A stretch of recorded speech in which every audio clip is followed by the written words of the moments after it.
আসলে ফিলিস্তিনিতে কতজন শিশু মারা গিয়েছে, কতজন মানুষকে হত্যা করা হয়েছে, হসপিটালের বেডে কতজন মানুষ বিনা চিকিৎসায় মারা গিয়েছে।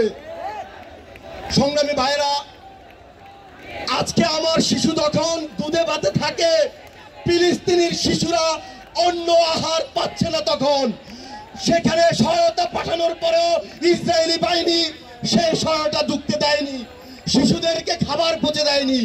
আমরা কখনো যুদ্ধের নীতিতে দেখিনি হসপিটালে বোমা হামলা হয়েছে, সেটিও কিন্তু হয়েছে ফিলিস্তিনিতে। আমাদের সংগ্রাম শুধু বাংলাদেশের জন্য নয়, সারা পৃথিবীর শান্তির জন্য আমাদের সংগ্রাম। দশকের পর দশক গাজাকে যুদ্ধনগরীতে পরিণত করে এই গাজা উপত্যকা থেকে শুরু করে পুরো ফিলিস্তিনকে আজকে মৃত্যু উপত্যকায় পরিণত করা হয়েছে।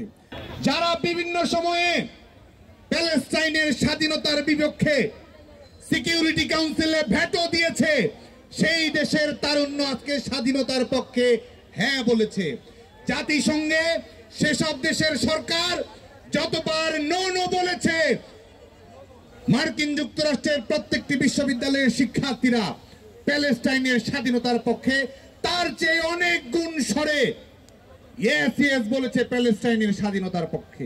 আমরা দেখেছি মার্কিন যুক্তরাষ্ট্রের 140টি বেশি বিশ্ববিদ্যালয়ে যখন আন্দোলন চলমান রয়েছে, সেখানে 2500-এর অধিক শিক্ষার্থীকে গ্রেপ্তার করা হয়েছে। আমরা ধিক্কার জানাই পৃথিবীর যে কোনো বিশ্ববিদ্যালয়ের শিক্ষার্থীদের উপর যারা নির্মম নির্যাতন নিষ্পেষণ পরিচালনা করে। আমরা মনে করি প্যালেস্টাইনে যারা আগ্রাসন পরিচালনা করছে, স্কুলে হসপিটালে যারা আক্রমণ পরিচালনা করছে, নারী এবং শিশুদেরকে যারা নির্বিবাদে হত্যা করছে, তারাও একই সঙ্গে ওয়ার ক্রাইমের অভিযোগে তারা অভিযুক্ত, তারাও মানবতা বিরোধী অপরাধের সঙ্গে সম্পৃক্ত। International code of crimes and ট্রাইব্যুনালে তাদেরকে বিচারিক প্রক্রিয়ার আওতায় এনে এই মানবতা বিরোধী বিচারের প্রক্রিয়া নিষ্পন্ন করতে হবে। We know the sufferings of the Palestinian people, and we do feel it from our heart. We stand today, we will win tomorrow, and this is just the beginning.